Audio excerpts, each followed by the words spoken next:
PSGL, George Morgan here and Jack Canat. All the lights are currently lit here on track, and it is go, go, go!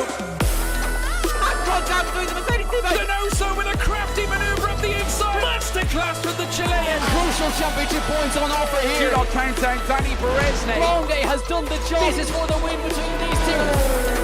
Freddie Rasmussen wins the United States Grand Prix. Alfie Butcher wins for the first time ever. Lucas Blakely takes the championship. It's Barry Borman. Jarno Opmeer is your champion.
And here we are, welcome everyone, and a very good evening, and a warm welcome for us too in Season 38's PSGL PCF4. It's time for round 2 of the championship. We head out to Coda. I'll be your host for tonight. My name is Mitsky, and as usual, you have your dream pair for F4 back again. We have, on the other side of the commentary box, Max. Hello everybody, pleasure to be back once again for another F4 season, and alongside the man, as they say, the myth, the legend, Myth Sky. It's a pleasure to be back, Myth, and hopefully after what seemed to be quite an interesting race last week, of course with, I think it was Epic and Byron filling in last week, that we should have another interesting race here at Texas as well. Yeah, it seemed to be quite close in qualifying at least. I believe the top 3 or 4 was all within a tenth. I believe the gap between pole and number 2 was 29 thousandths of a second, was Dimas taking pole, with Exafox being second. Exafox ended up winning the race with about 3 seconds spare. We will look at those results later on though, as soon as qualifying is done. The guys are currently readying up so we can start. At least our host is saying that we can start in a moment. We currently have 17 drivers in, so we are missing just one. Looks like Campbell Adams has just joined, one of the reserve drivers. And yeah, the last driver, we will have to see whether he joins us or not. But yeah, the Circuit of the Americas, I think for a lot of people, a very familiar track given the fact that the real F1 drove there last weekend. But that does not mean that the races here at PSGL will be any less exciting. We'll start off with a qualifying session, just one qualifying session compared to the real world, and then we will have 28 laps, so a half race distance. Max, what are you expecting, or what are your expectations rather for quali? Qualifying should be extremely close. We're looking for, I think, around about a 1 minute 29 to 1 minute 30 lap time here this evening. So that's where the drivers will be aiming. And yeah, it should be oh so close, this qualifying session, because Texas, it's so driver based and it's so, you've got to be on the limit. You need to know where to push the car, where to just reserve slightly, especially in that final sector, which is very technical and very tricky. But yeah, you've got to really know how to push this car, how to get it into the corners and get out of them as fast as possible. So it's going to be interesting. Setups are going to play a big part as well, because some drivers may go for a bit more of a straight line speed setup for the main and the back straight, and then some drivers may go for a more downforce orientated set up for Sector 1 and Sector 3. So, again, it's just now a guessing game. We'll wait and see, of course. Dimas got pole last time out. He's not here this evening. So could Exafox, who qualified second on the grid in Australia, take that one step further and get pole position this evening? We've got 18 minutes to find out, but the drivers are just loading into the lobby now. But this should be a very eventful qualifying session. Yeah, so we'll be switching over to the in-game view in a moment just to give you a quick update on what happened in qualifying in F3. The F3 pole was a 1:29.8, but times were not improved because there was a little bit of a drizzle towards the end of the session. Perhaps we will see a similar thing, but we should see the weather in about 10 seconds from now. So that's one of the things to aim for. And I think, Max, you said it perfectly well when you explained that this really is a track where the driver qualities come out. Setups, still very important. Do you want to go for a more high-speed setup or more downforce setup? Depending on where your focus lays. Is that Sector 1, 2, or 3? And yeah, just keep it together. Use a little bit of curves as well. And try and go round that track as quickly as possible. We have 17 drivers here in the qualifying session, as you can now see on the screen. So I'll just quickly go over all the names so you know who is all driving this season. We have Daniele Farinelli for Red Bull, the other Red Bull driver not here tonight, Theo Bulns, Menno de Beve, who is our host for tonight, Bogdan Moldovan, Daniel Gottschalk, we have Gabriel Pinto, Adam Schummer, Paulo Afonso. I believe Afonso is a stand-in. Alessandro Finn, because Beisner Exafox, winner of last race. Here's Jerne Dovzan. Then we have Kai, Marvin Golm, believe he's stand-in. Lighty, Isaac Lead, and Campbell Adams in the Haas, also stand-in, but he did finish in P2 last time out in Australia. Yeah, it'll be interesting to see how these drivers take to this track, of course. As I've already mentioned, very tricky. It's very easy to pick up invalidations as well, just due to the nature of some of these corners and how close you are to the track limits at certain times, especially from where we saw some drivers invalidating in qualifying at turns 9 and turns 12. So that is also a place where the drivers need to look out for. Everybody out on the circuit so far, except from Exafox, and it looks like the first driver that will be heading round for a qualifying lap, if I can find them quickly. There it is, it's Bogdan Moldovan in the V-Carb. He's currently heading through turns 14 and 15, and he will now get ready to start his first flying lap of qualifying and the benchmark for everybody to set. So as we now head into the penultimate corner, then as we head down the hill into the final corner, he's going to take a wide line to start this one to get as much momentum down that main straight. He's all the curve on the outside. DRS open now for Bogdan as he heads up the hill into turn 1, using a bit of battery as he brakes then after the black box, get the car rotated in nice and early, clip that apex, run the car out wide, and then back on the power as early as he possibly can. Through turn 2 now, it's flat through there, and as we're now heading into the S section complex, of course, after Maggots and Beckett's in Silverstone, as you go around this long right-hander, easy to drop the rear through there, surprisingly, and now through turn 6, 7, and then into 8, nicely done there from Bogdan Moldovan as we now exit, as we head down the hill into turn 11. Late on the brakes here, can catch you out by surprise on how late you have to brake, but nicely done there from Bogdan. It's seeming to be a very calm and very committed lap time so far, not overstepping the mark too much, so there's certainly time still in this lap for Bogdan Moldovan as he's now heading into turn 12, braking at the 100-meter board, cut across that apex curve ever so slightly, run it out wide, a little bit of a slide there from the rear end as he heads into turns 13, and there's another bit of a slide there for Bogdan on the exit, maybe running a bit less rear downforce, going to affect his traction out of these slower speed corners as he's now heading through the triple right-hander, of course, after the Istanbul Parks turns 8, 9 and 10. You then head into the penultimate corner, try to take as much momentum through there as possible to give you the best run into the final part of the lap. Into the final corner now for Bogdan. Will be on the exit, a bit of a slide once again across the line, a 30.497. That is the benchmark, and Isaac Lee instantly beats that by 0.4 of a second. Yeah, very quick time as we see that Theo has gone into the pits. Danielle is still on for lap, currently in Sector 3. I have to say though, Bogdan seemed to be all glued onto the track all so nicely. I thought it was a really good lap time, but seemingly not good enough with Isaac Lee beating that by over 4/10s as we see Daniele coming around turn 20 now. A little bit wobbly on exit, and indeed with a 36 not really contesting further up ahead. Bogdan and Mano actually managed to do an identical lap time with a 34.97, and with Isaac Lee's 30 dead, Campbell Adams now going quicker, 30.023. It's only 2/10 off of the pole that we saw in F3, but yeah, mind you, there was some rain there that may have caused this.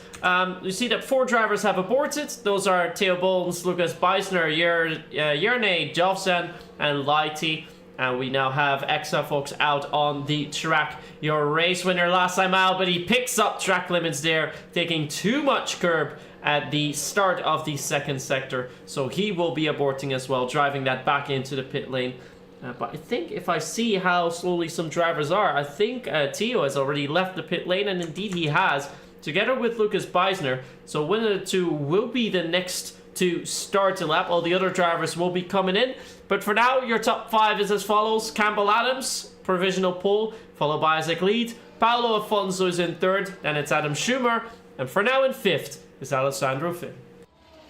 Yeah, nice and close between that top 2 and then a 2/10 gap all the way back to Paulo Alfonso. But for Theo and Lucas Beisner, of course, now with this whole lobby restart in between the qualifying and the race, you can go for the softer setting in qualifying for the tyres, and that allows you to have 4 attempts in qualifying. Try and get the maximum out of your car. So for Theo, he's going to be the first one out of the pair to be setting a lap time. Lucas will just probably back off within the next few corners or so, just to make sure he's not getting too distracted from the kick Sauber in front of him. So for Theo, this is now a very important lap just to get one on the board. Get a benchmark time at the very least to make sure that you're not on the back row of the grid if other drivers behind do keep invalidating their laps. So for Theo, this is oh so crucial. Same with Lucas Beisner as well. Get that lap time on the board. Don't worry about pushing to your fullest, and just make sure you keep within those white lines. So the kick Sauber starts his lap now. And Myth, why don't you take us on board with the kick as he's heading up into turn 1. And it seems to be quite nice so far through that first corner. Yeah, we can see I had a little bit of darker clouds. Not sure if that's going to be playing into effect at all. But we just saw him go up the hill in turn 1. If you just see it on the TV camera, it seems to be that the elevation change is not all that much, but the elevation change is much bigger than it really is. And when you go on board, you can see it. You can see the driver go uphill. Turn 1 actually a blind corner onto the left, so you really need to hit your braking point nicely, because here for the next hairpin, it is a clean braking point, which you can see nicely, and Theo does take that nicely, takes enough of the inner curb to go through here as he now powers it down the main straight. Let's see what top speed he is going to get, but judging by that top speed, he has the car set for a decent amount of top speed. 324 is what he managed to hit. Does take that inner curb there nicely as well, though not the highest speed, but is about 2/10 quicker than we saw Daniele Farinelli do on their first lap. So on for an about 30.4. Let's see if Theo can keep that up through the final sector. Again, making sure he takes the shortest line possible. Does still take it through in 6. Does steer in way too early there, so a little bit of a mistake, but corrects it just in time. A little bit of a slide on turn 22. Now going to come across the line in a 30 dead, actually. That's a really good lap time, surprisingly. Coming out of nowhere. A little bit quicker than I thought it would be as Lighty slots in 4th. But a good first run for Theo. P3 provisionally for now. It's nothing to be ashamed of. No, certainly not. Lighty in 4th, and Dovzan moving himself up into 5th place as well, 30.2 dead.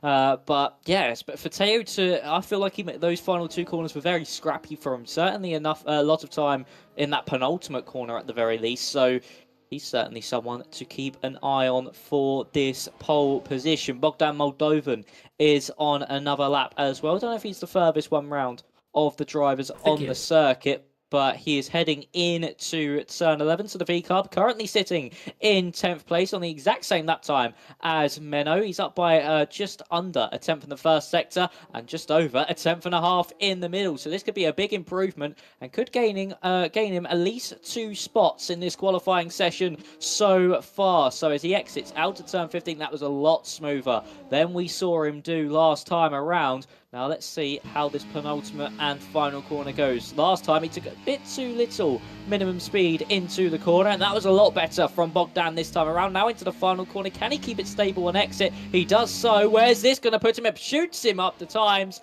into 6th place, and a 3/10 improvement there from Bogdan Moldovan.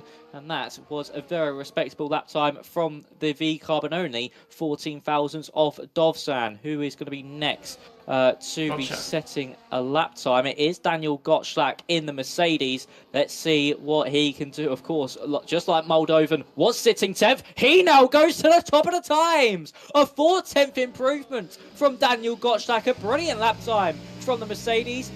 Campbell Adams has invalidated. Isaac Lee up by 33 thousandths in the middle sector. A slide out the final corner is not going to help, but he now breaks into the 1 minute 29s. A 29.894 and a mega final sector there from Isaac Lee to put himself onto provisional pole. Alessandro Finn moved himself up into 5th place while all that was happening, but a brilliant lap time there from Isaac Lee, going up into the 1 minute 29s onto provisional pole, and his teammate Kai goes into 3rd. But that is going to be an extremely difficult time to beat there from Isaac, because he's the only driver into the 29s, and that's still with a 10th in hand into those 29s.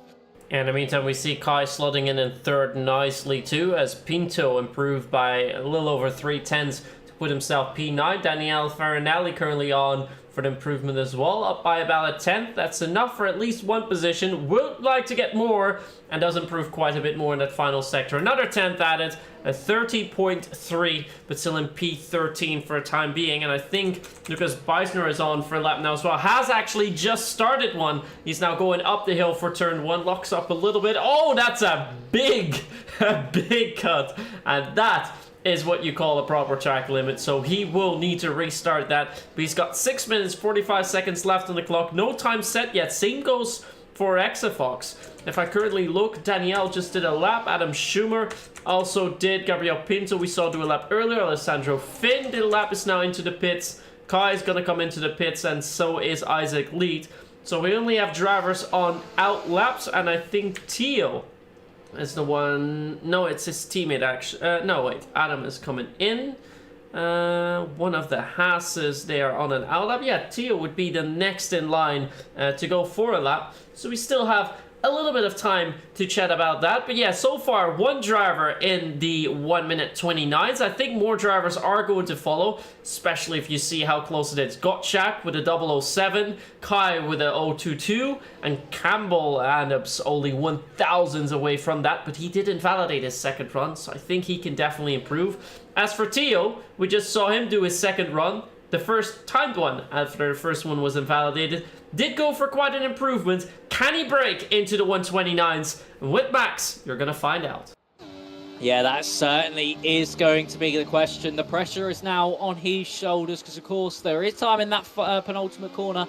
He just needs to keep it within track limits for the rest of it and stay at least even with his previous lap time. So he's now heads into the S section. What's it going to be in the first sector here for the kicks? Albert taking as much inside curb as possible, and he's up by 25 milliseconds in that first part of the lap. So he's still finding some a bit of a slide out of turn 9 though. That's not going to help his cause on the run down into turn 11, braking as late as possible, around about 75 meters. Get the car down to 3rd gear, try get back on the power nice and early, but a big kick out of the rear end. That is certainly going to scrub a lot of speed off of his car heading down into turn 11. So for Teo, this has been a bit of a scrappy middle sector for the kick sour as he now heads into turn 11. Take as much inside curb as possible, run it all the way out wide. What's it in the middle sector? He is still up and still has found a little bit of time compared to his previous lap time as he had to slide on the exit at turn 13. Now to turns 14 and 15. Back on the power as nice and early as possible.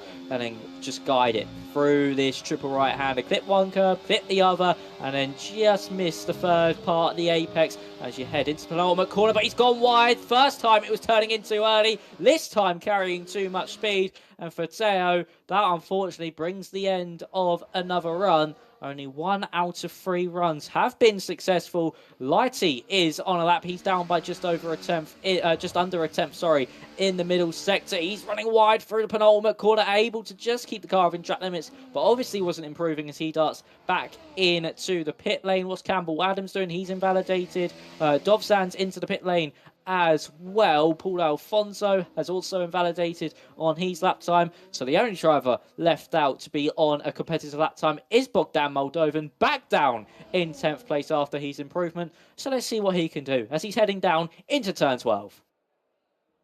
Yeah, so he's still going for it. Was a little bit down in that first sector. The only driver so far on a hot lap. And now in the middle sector, he does improve slightly. So this improvement, while it might seem slim, it would bump him up from 10th all the way into P6. A little bit of a slide there on exit. So does need to keep it clean if he still wants to move up a couple of positions, because up ahead it is tied, only 33,000 separating 10th from 6th. That was a big slide again in the penultimate corner, but keeps it nicely and tied together.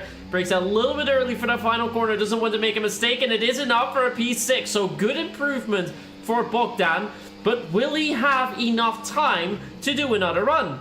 No, he won't. He's gonna come in. He doesn't have enough fuel, so this was Bogdan's final run. Perhaps the timing here not that outstanding for him, so let's hope not too many more drivers will improve, but I think Bogdan will be moved outside of the top 10 as a result. The next driver, well, the first driver out, I should say, is Alessandro Finn. Then we have Menno, Lighty, I think that's Isaac and Kai, but both of the McLarens quite close to each other out on track. Now we can see all the other drivers leaving the pit lane. So Bogdan won't be setting a time. Alessandro Finn will be the first to lead the pack, and still 2 drivers without a competitive lap time. Well, without a lap time all the way altogether.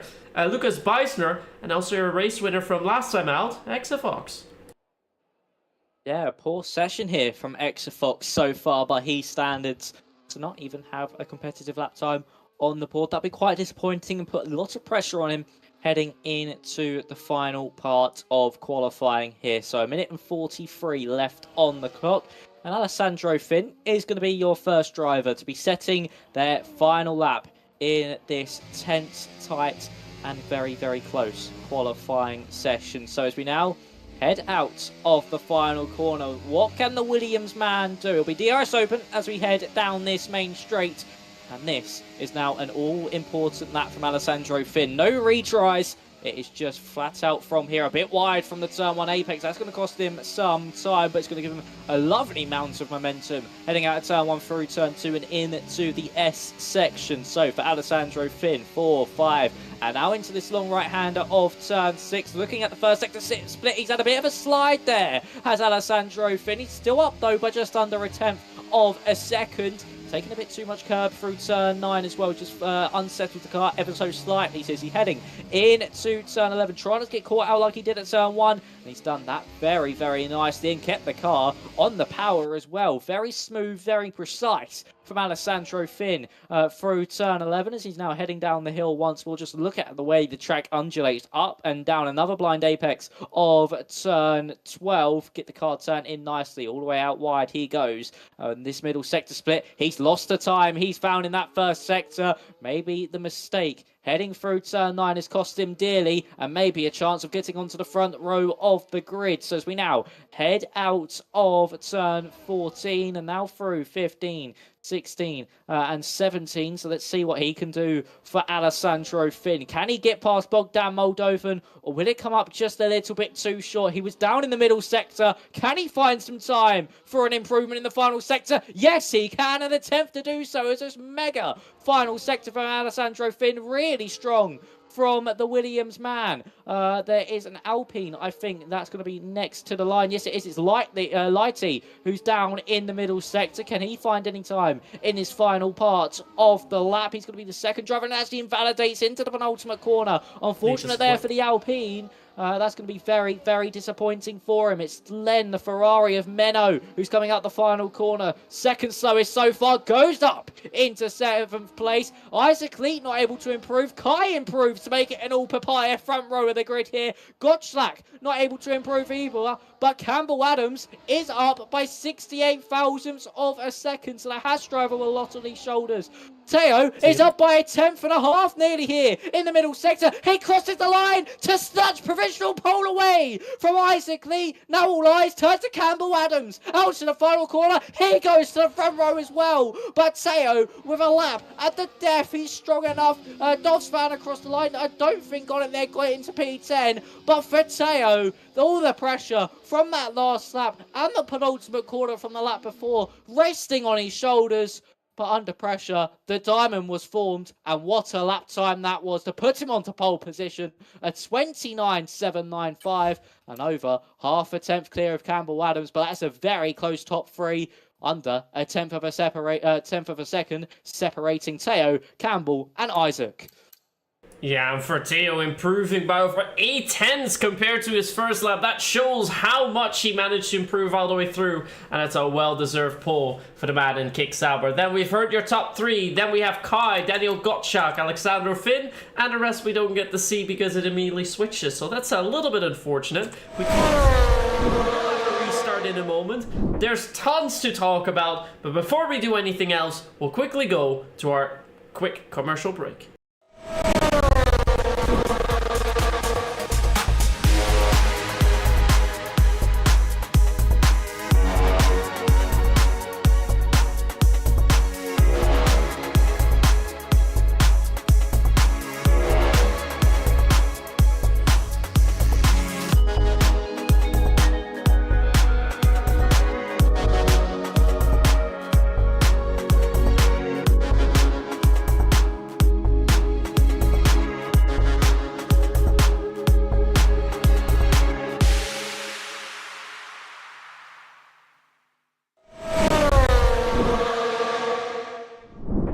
And we are back again. We just saw the qualifying session with a pole position for Teo. He DNF'd last time out in Australia, but he definitely managed to rank up the gears and put that car in a little bit quicker, because that Kick Sauber now finds himself on pole. Great run all the way through, and the man who I thought actually was gonna take the pole position, Isaac Lead, will find himself starting in third with Campbell Adams doing a great work. Last time out, he finished second in Australia, now second on the grid as well. Could do some real catch up on Exafox. Exafox only P7 was the only run he was able to do. He is your championship leader, and I think this also gives us some time to look at the race results from last time out. So let me put them on the screen for you so you have an idea of what happened. We were in Australia. It was pole position for Alexander Dimas. He managed to finish P3 in the race, but it was a fairly clean win for Exafox, 2.8 seconds clear of Campbell Adams, and then Alexander Dimas very close to them. Fourth place was for Lighty in the Alpine, followed by Adam Schummer, Bogdan Moldovan, Chris Bierczynski, Gabriel Pinto, Jay Kennedy, and the final point went to Daniel Gottschalk, which also means that this is the standing for now. This is just round 1 out of 12 races that we are going to see. This season will continue all the way through until the end of January, so we still have quite some time to go. Tonight, we are at the Circuit of the Americas, but judging by the results that we see here, I think there's quite a few drivers that can really stand out here. I think definitely Teo made an impression, but I feel like Isaac, only finishing 15 last time out, I think he can do a bit better than that. Condi Max. Oh, yeah. All it takes for Isaac is just, I mean, in that last race in Australia was one thing to go wrong, maybe a bit of contact. It does seem that is why he was so far behind, because of course he was 53 seconds off the lead. Closest car to him, Lanzoni, was then 37 seconds off the lead. So all it took in Australia was one thing to go wrong, and that was the end of his race. So here, he's got a much better opportunity being at that front of the grid, being able to fight from that second row. And it's all just about navigating that first lap, especially for the drivers within that mid-pack as well. They need to just make sure to keep their nose clean. It does bunch up quite nasty into that first corner. And just make sure they don't go for any ridiculous moves to the inside. So that is really what these drivers need to be looking out for this evening. And for Teo, yes, he's got pole position, but that run up to turn one is so dangerous for the man in second place to send it up the inside like we saw in real life with Max Verstappen and Lando Norris, is that it's so easy to do just to make sure you get a little bit of a better start than the guy on pole. And as long as you have your nose alongside, they can't come over to defend you, and you can just send it to that inside line and hopefully come out on top. But that one going to be very, very chaotic. It bunches up quite nasty, and we'll see if anybody picks up any front wing damage or even a spin in the background. But this is now very tense times for some of these drivers. Maybe the ones that haven't attended their first round. The pressure is going to be a bit on their shoulders because they've missed those crucial points. So they now need to make up for that one race deficit. And for Teo, he just needs to make sure he gets a clean start, head up the hill as nice and cleanly as possible, and not worry too much if he gets overtaken into turn one, because it's still a very long race ahead. It's a very long race ahead indeed, and you want to make sure that you can cover off the inside when you head up that hill, because if you're on the outside, you run the risk of getting pushed wide, and if you're going to be 3 wide trying to get into the corner when it narrows up a bit, it's very easy, as you mentioned, Max, to make contact there. So drivers will need to be wary of that. And we won't have 17 but 18 drivers on the grid. Lolo Vera, who had some internet connection issues, unable to participate in qualifying session, but will be here in the race and will be starting at the back of the grid, P18. So 18 drivers, 28 laps that we're going to see here tonight in the Circuit of the Americas, and I think this is also the perfect moment to let you know a little bit more about this track. The track's only been around since 2012 on the F1 calendar, one of their Mantilka circuits, but to be honest, I think it has established itself quite quickly as, well, one of the pinnacles of, well, tracks all the way together, I think, in the US. It's one of the better tracks that you find here. A lot of different racing categories drive here. I still have some other favorite tracks here in the US. I definitely have a week for Laguna Seca, but sadly we do not drive there with Formula One. A lot of tracks there in the US, but definitely out of the tracks in the US that we have on the calendar, this is my favorite. Glad to have it on the calendar. It's always an exciting race, as we saw last week as well, but I think that tonight that race could get a little bit more exciting in those 28 laps. The track itself is 5.5 kilometers long, 3.4 miles, has 20 turns with 2 DRS zones. One DRS zone is the detection before turn 11, that is before the second hairpin of the track, and then you have the zone on the back straight leading up into turn 12, and then you have a detection just before turn 19, that is the second to last corner. And then, of course, on the start-finish straight, you will have your final DRS zone.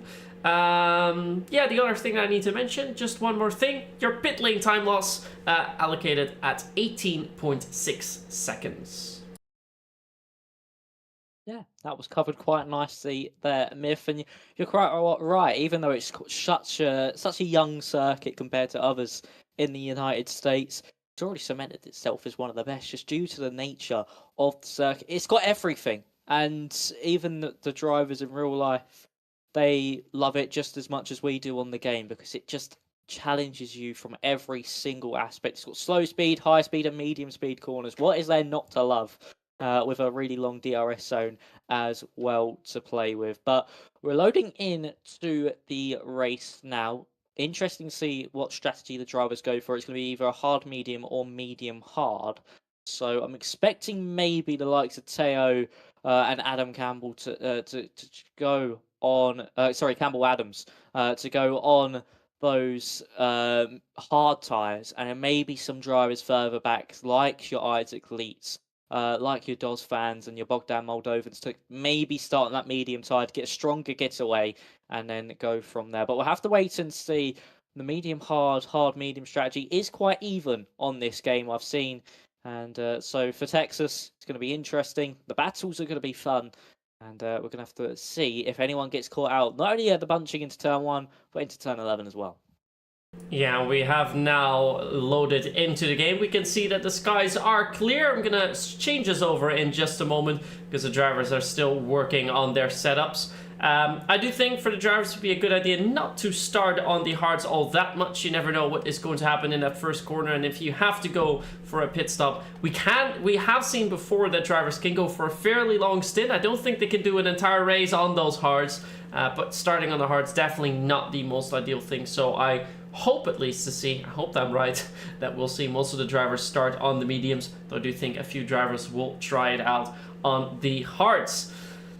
And aside from that, safety cars, usually we don't see that many safety cars. There are big runoffs. We will see some debris being caught out once drivers do make contact, quite inevitably, I think in turn 1 of the first lap. Might see some virtual safety cars that can help the drivers. We saw it last week when we were casting F3, the virtual safety car granting the guys a 1 and 2, but here we go then.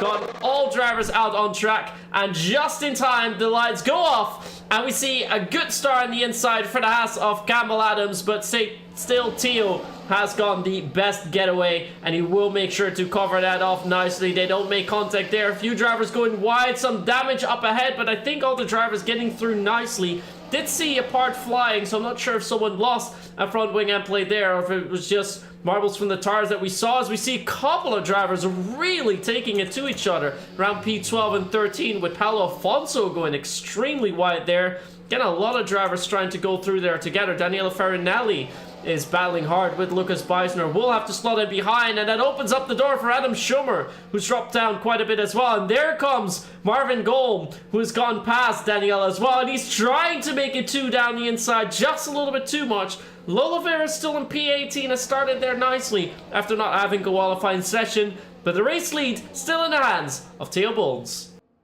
It certainly is, and Isaac Lee may be looking for a move on Adams, just not able to get it done, as Bogdan Moldovan and Lighty both battling side by side as we now heading into turn 13. The V-Carb on the outside, the Alpine on the inside, but this will now turn into the V-Carb's favour on the inside into turn 15. Is he going to be able to pull this one off? Lighty tries holding around the outside, a little bit of rear wheel locking, but Bogdan Moldovan coming out on top, and Lighty now all under pressure from Gabriel Pinto behind, who's pushing that Alpine through the penultimate corner and now into the final corner. We go once more. DRS now enabled, and we'll see heading down that back straight shortly some moves being made. Lolo Vieira, I think Farinelli and Schumer all picking up front wing damage on that opening tour of the circuit, and Vieira also picking up a 10-second time penalty to boot for speeding into the pit lane, so a disastrous start from the man that couldn't even attend qualifying here this evening,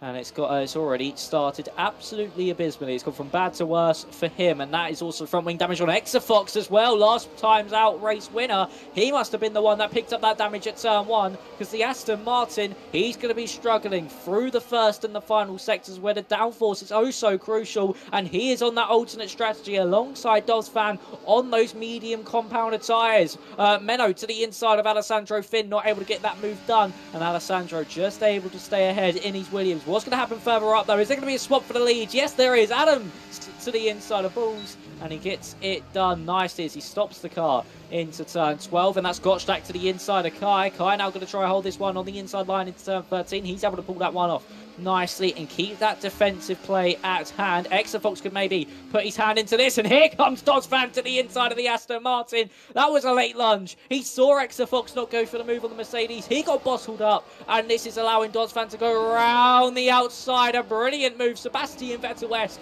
on Kevin Magnussen in 2022, and Dozfan up into 6th place. He's now the highest of the median runners, and he is going to try to make light work of Daniel Gottschalk ahead, especially with that tyre advantage for now, because Dozfan is pushing hard. He wants to make the most of these yellow-walled medium compound tyres.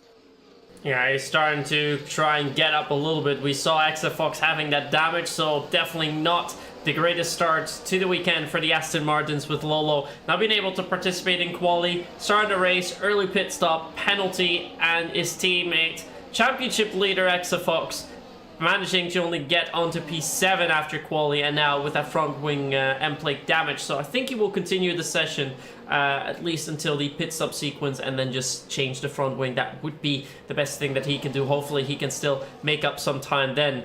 Actually only 2 drivers that started on the mediums. Was expecting a whole lot more, but only 2. So once again I'm wrong. Guess I'm not so good at guessing what tires the drivers want to start on. But in the meantime, Tio is gone with the overtake onto Campbell Adams. So Tio has retaken that race lead, and let's see if we're going to see a lead move from one of the McLarens, getting very close to one another. They do need to be careful there, because we've seen some odd overtakes here already. As I saw, I think it was a Haas going a little bit wide, as XFox is now trying to make a move more towards the outside of the Williams of Journey, but he is going to stay behind for now, as we have the 2 Alpines having a big fight with one another around the outside. We see one of the Gig Saubers, he will have to yield. There's no way to get through. The Haas, or the Alpine on the insides, will keep ahead for now. That will be Paulo Afonso. But now we have a send on the inside. That is Adam Schummer. He's gone past Lighty. Lighty's actually dropped down the order significantly. Did qualify in the top 10, I believe. No, it was P12. It was Adam Schummer actually who qualified in the P10, top 10 with a P8, which is now in P13. So I lost quite a few positions. Most improvements so far for Journey, but that is expected with the better tires. And aside from that, also 2 gains for Gabriel Pinto and Paulo Afonso. Aside from that, not too many position changes, as we have the fastest lap of the race so far for Lolo Vera. Yeah, of course, in that clean air is the Aston Martin. Doesn't have to worry about nudging up, so let those fastest laps as that Schummer getting past Alfonso, who's gone wide through turn 9. He's got to try and hold it around the outside here as the Alpine, but that's inviting his teammate to the inside. He's opened the door, but Alfonso on that outside line, able to get the better run and get on the power earlier, as there goes Adams on Teo once again, moving himself up into the race lead once more. The McLarens nearly into the back of one another again, heading in to turn 12. And this has now got Gottschalk all over the back of Kai. Can Dozfan maybe look for a lunge? He's looked for it, but just back out of it like this bump. Oh, contact between the McLarens. Isaac Leeds sent into a spin. Kai dropping down the order as well. That's given some damage to Dozfan and also to Kai as well. Isaac Leeds, has he got any damage to his wagon? No, he has not. He's still got his front wing intact. Now Dozfan's going to be struggling in this final sector. To the inside goes Isaac Lee. And I think we've just had a mass disconnect as well. I think so. I see a lot of drivers disconnecting, leaving the session. Not entirely sure what is going to be happening here. So let's see if we get some information. I think the lobby's died. That could definitely be the case. It all kicked off at the end of lap 4. It was a late send from Kai into Isaac Lead that sent Isaac Lead into a spin. More drivers came together. There was a bit of damage. I would not be surprised if Isaac Lead's got some inner bodywork damage. But I'm now waiting for Menno to mention anything in the chat about a potential restart, because I'm not entirely sure what's happening. What I can tell you though is that Menno didn't disconnect, and Campbell Adams definitely didn't, because he's now cleared 2.6 seconds of the entire pack. I think XFox also still in there. He's getting... he's actually still quite far behind Urne, so maybe not. Bogdan and Gabriel have DNF'd as a result. Still yellow flags all the way around. Not entirely sure what has happened here. I can also not say for sure which drivers are still on and driving. I can be for sure about Benno and Campbell, because they are still setting the timesheets ablaze and trying to gain on the drivers behind. But this was very weird, and a lot of drivers are indeed asking about restarts and kicks, so I don't think we're the only ones noticing this problem, Max. No, yeah, I just saw... Yeah, Lighty, of course, the tier coordinator, has said lobby restart because everyone just got kicked. It was all kicking off. And then as soon as we exit out the penultimate corner, I just see everybody just jolt forwards and backwards. And then everybody started leaving. So, yeah, unfortunately, things have not gone to plan, and that is just an unfortunate lobby crash, which hopefully won't plague us for the rest of today, touch wood. But yeah, so that was an interesting opening few laps of what we could. What do we do now? Do we just do a complete restart of the race, everybody back into their grid positions and go from there? Or do we do... actually, Menno's just said 35%. Well, he's asking about it. Lighty will have to be the deciding factor in that. He said we can probably do 50% again. So it could just be a complete reset. Everyone's back to where they qualified. And then we go once more. I think it is the best thing to do because we had the issues at the end of lap 4. I don't think you can say that even though still some driving went on afterwards, we can go to a 35% race. I think it is the best to just start all the way. So let's see how exactly that's going to happen. But yeah, those disconnect issues definitely not helping us out. Let's see if we're going to keep the lobby or if we're going to create a new one. What we can tell you for now, we are going to have a restart. What the grid is going to be and how many laps exactly we will drive, we will hear in a moment. It will be Lighty to make that decision, but we're going to get a new lobby by the looks of it. Manuel's going to create a new lobby. Will mean that we will go on a little bit longer tonight. But I think a couple of drivers are going to be very happy with this, and I think one of those drivers will be Exafox. He had that front wing damage, won't have to worry about that anymore, so that's good news for him.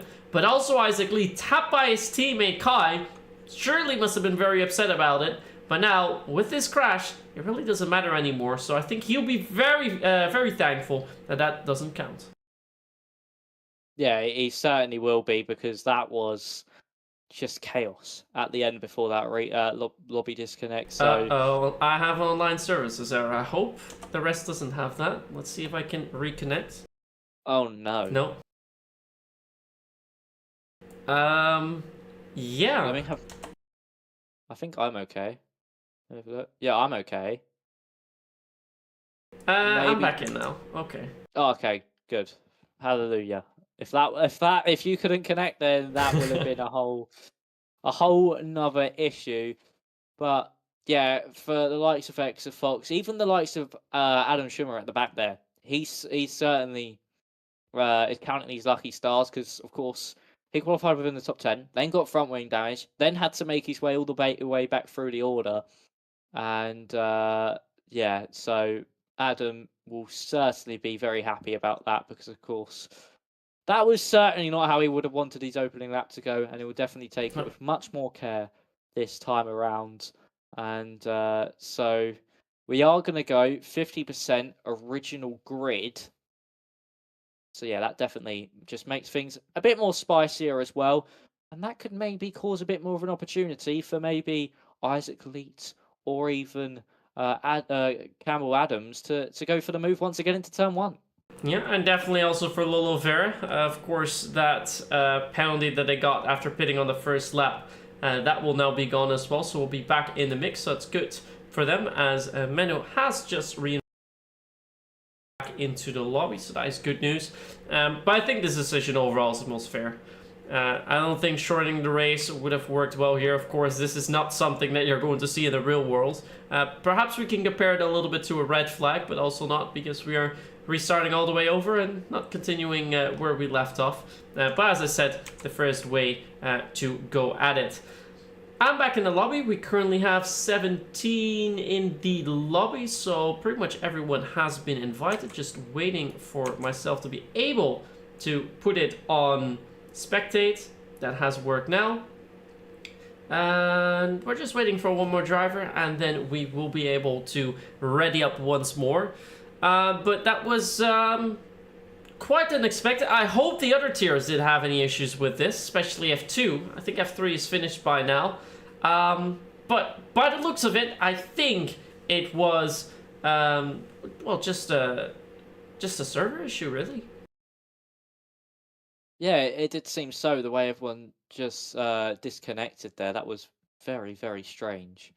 And certainly something you don't really see often. So, yeah, it's going to be interesting to see how everyone can just now reset and go again. This is going to be where the mental capacity can come into this one. It's just focus up, get back in that rhythm, get back in that state of mind, and go again. And it didn't actually happen to F2. I just checked their stream, and F2 are still going. So I don't know if it was just our server died or maybe a bit of lag from Menno's side, meaning that caused the whole disconnect. But hopefully that don't plague us anymore. And yeah, that just really is now all about drivers, especially Teo as well, who was fighting at the front, was doing so well, and in the disconnect, that can just be in the back of your mind now. That can affect you into this race. Be in the back of your mind and maybe just distract you slightly from the task at hand. So that's going to be interesting. We're going to have dynamic weather again, I think. So we could still have that chance of rain looming over us. It was actually getting very overcast. I was going to mention it in that race, but it was getting very, very overcast from the start of the race to that point. And that certainly would have caused some chaos if the rain did come out. So now, reset, go again, and everybody gets a second chance at this, especially the drivers who picked up front wing damage. And for Vieira as well, because of course he picked up that 10-second time penalty, had to come into the pit lane as well, so it puts him back on fighting terms with everybody else. Yeah, very good news for them indeed. Hopefully we do get some rain to spice things up later on in the race. We'll have to see as soon as we're going to load in. By the looks of it, we have 17 drivers in now, so just missing one more before we can all ready up and get this started. Just to refer to one of the questions in the chat quickly, it's the same scenario as Australia 2023 with the red flag. The thing is, what they do in the real F1 world, they look at the mini sectors, and the first mini sector on Australia is located just before turn 3, and when the issues occurred, and the red flag was thrown, that was before the drivers had passed that mini sector, which means that it was pre-grid. If it happened a little bit later, it would have been the standings as they were at that moment. For us, we had quite a few laps gone that had passed.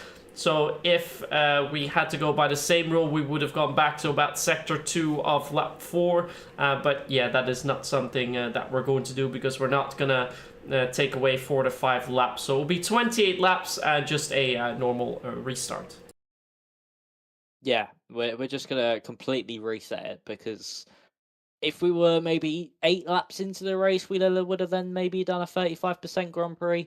And from where we were, but of course we're only 4 laps in, so it's not the end of the world just yet. So yeah, now for the likes of say Exafot, Gottschalk, Farinelli as well, Moldovan, the drivers that are in the lower end of the top 10 or mid top 10, this is going to be an agonizingly long wait to get this back underway, because of course, especially for Exafox, he was still doing quite well on that medium tire with that front wing damage. So he's just waiting to get this one back underway, because it's just so agonizingly long. These lobby restarts easily can distract yourself from the task at hand. But here we are readying up once again, and we are about to get a frantic Texas Grand Prix underway again.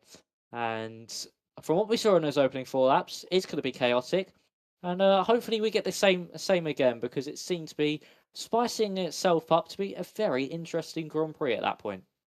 Yeah, we saw it was fairly clean throughout the first lap. We did lose one front wing end play that was for Exafox. But aside from that, not too much happened. We saw some drivers try to go 3 wide into the S sections, which of course doesn't go, but the drivers backed out nicely. There was no chaos there. It was really the chaos just before the disconnect, when it was Kai tapping the back of his teammate, Isaac Leeds, heading into the triple left-hander, which is where it happened, where we almost saw Charles Leclerc make contact with Lando Norris in a sprint race last weekend. So it is one of the key moments of the track, one where you can make a late send, try to catch your opponent off guard. But of course the other overtaking moves, turn 1 and also at the end of turn 12. Those 3 corners really the main overtaking points that we're going to see tonight. In the meantime, we are loading in. We have all 18 drivers in, just got that done well in time. And I think we're going to see Exafox move up a little bit more. He had that wing damage, still kept his car on the same position, shows he has some extra pace at hand, because without that I think he'll be up 2 to 3 tenths a lap, maybe a little bit more. So definitely he's quite quick, but we've seen before in the previous season that he's quite quick in the race. So do expect him to move up a little bit, but Max, a little prediction from your end. What's your top 3 going to be? Oh,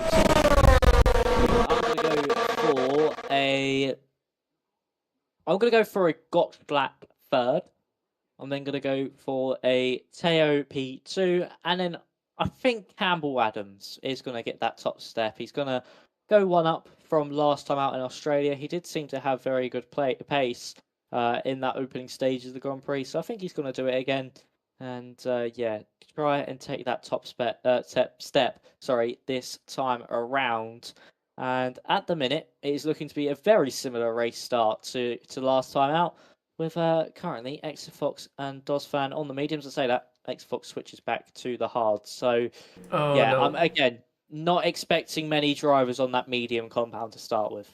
Yeah, we'll need another lobby restart, I think, because ghosting is on. We're going to cover the start as per usual, but we can see the ghosting is on. They say stay in lobby, but we're going to have another restart. So a little issue with setting up that lobby also quickly. So with all the chaos you see unfolding in the back, all doesn't matter.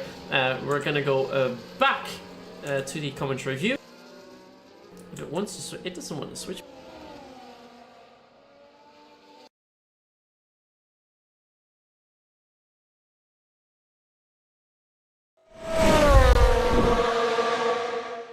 Hotkeys didn't want to work there. But yeah, we are going to have a quick restart. And there's something with the time of day as well, I think. I don't think anything else is wrong here unless Connor would step in with some rule changes. But I think we're just going to have, once again, a full restart with the rules now applied correctly. But yeah, a very chaotic evening so far.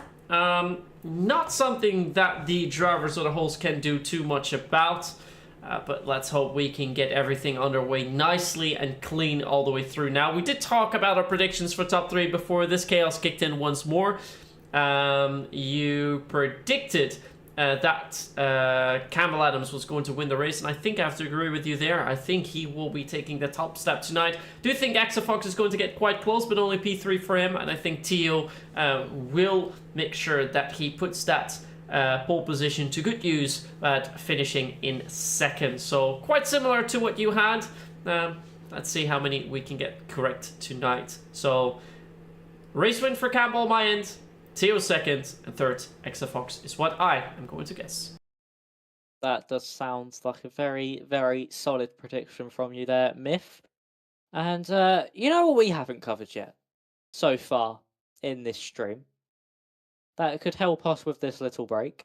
We haven't covered the calendar for this season. We've mentioned that it ends in January, but we've not actually covered the races. No, we have not indeed. Let me quickly pick up the calendar. I actually do not have it set up anywhere, so there's no way for just to look at it on the stream now.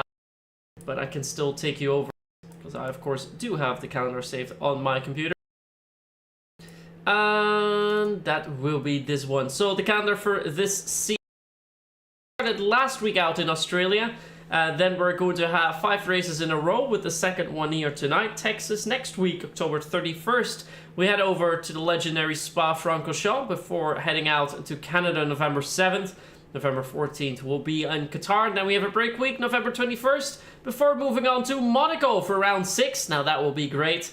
Then December 5th, it's on to Silverstone, with December 12th featuring the Netherlands Grand Prix at Zandvoort. Then, just before the holidays, December 19th, we go to Saudi Arabia for round 9. Then we have 2 weeks of festive breaks before resuming in January on January 9th for Japan. And the final 2 races on the January 16th and 23rd. We head to Las Vegas and your season finale in Bahrain. So quite a few nice tracks on there. I think Texas is one of the better ones too, but I'm really looking forward to the race on December 12th in the Netherlands, because that will be the first time that I'll be casting my home race. So that's something new for me as well. Yeah, it is. Of course, we found out last season that it's the only track you don't have notes for. That was very, very quick. I'm looking forward to the likes of that stretch of Monaco and Silverstone, but we're already back into the lobby. That was a very, very quick turnaround from Menno. So props to him for quickly sorting out those settings, because of course the grid would have saved from the original preset grid that we had. So he didn't have to change that. It was just changing the time of day and also the ghosting, which took him all of 2 minutes. But once again, drivers looking to be on the same tyres, but this time maybe Adam Schimmer on the mediums. But again, underway, so Myth, for the third time, take us away here. And with 5 red lights on, they're now off, and it's a good start once more for Theo Bones, who will need to keep that inside checked. He managed to do so nicely last time round. This time it is going to be quite similar, but round the outside, Isaac Lead wants to have a little look on that Haas of Campbell Adams, but will stay behind for the time being. We see a lot of drivers go side by side, but this time everyone making it through cleanly through turns 1, 2, and 3. As we see one of the Haas is going off, that's Gabriel Pinto, who takes the exit road there, but making sure that there is no contact. Does drop down the order quite significantly here, but aside from that, not a lot of damage. I don't think I've seen any damage so far. Let's see if we have any different strategies coming out. Yeah, Exafox actually opted to go for the hards, and Adam Schummer has decided to go from the hards to the mediums. So 2 drivers making changes there, but still 2 drivers of mediums, Adam and Yarne, and the rest still keeps it the same, as Exafox has now gone past Alessandro Finn in the Williams. Nicely done there from Exafox, nearly into the back of Daniel Gottschalk. In front now to Williams, going side by side of Dozvan and also Alessandro Finn. And there goes Dozvan up into 7th place, and now looking for a lunge on Exafox, just like he did in that earlier 4 laps that we had the preview that we could maybe say of this Grand Prix, but can't get it done through turn 15 as we head through the triple right-hander. Schummer all over the back of Alessandro Finn, but Adam not able to get close enough for a little bit of a look into that final corner, as we now have DRS enabled for the first time in this edition of the Grand Prix.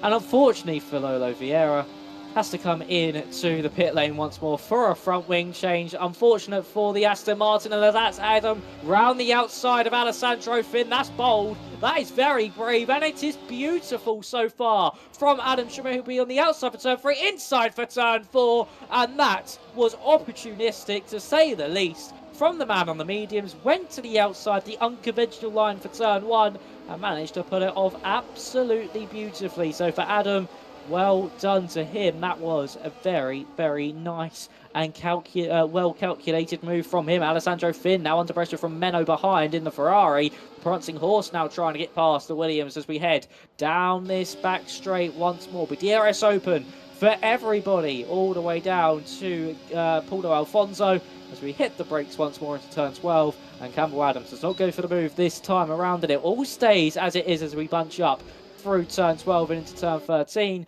as Farinelli able to get past Bogdan Moldovan, but a V-Carb not going to give this one up without a fight, and this contact made as Moldovan now trying to go around the outside. Gottschalk to the inside of Kai as we head into turn 15. The same with Dozvan on Exafox as well. Gottschalk able to get the move done. Dozvan is not able to get the move done on Exafox. But for Daniel Gottschalk, he's passed one of the McLarens. He's now in a McLaren sandwich. That's exactly what he needed to do, is look at Dozvan to the inside line. Could allow Adam Schummer to get by as well. Exafox still going to try hold this one with the battery, with the slipstream from Kai in front. But Dozvan still sticking it to the inside of not 1 but 2 as Pinto retires in the pit lane. Exafox with the ultimate switcheroo. The up and under from Exafox. He says thank you very much. And he get past not only Dozvan but Kai as well as he moves up into 5th place, and Kai in the space of about 6 corners losing 4 places.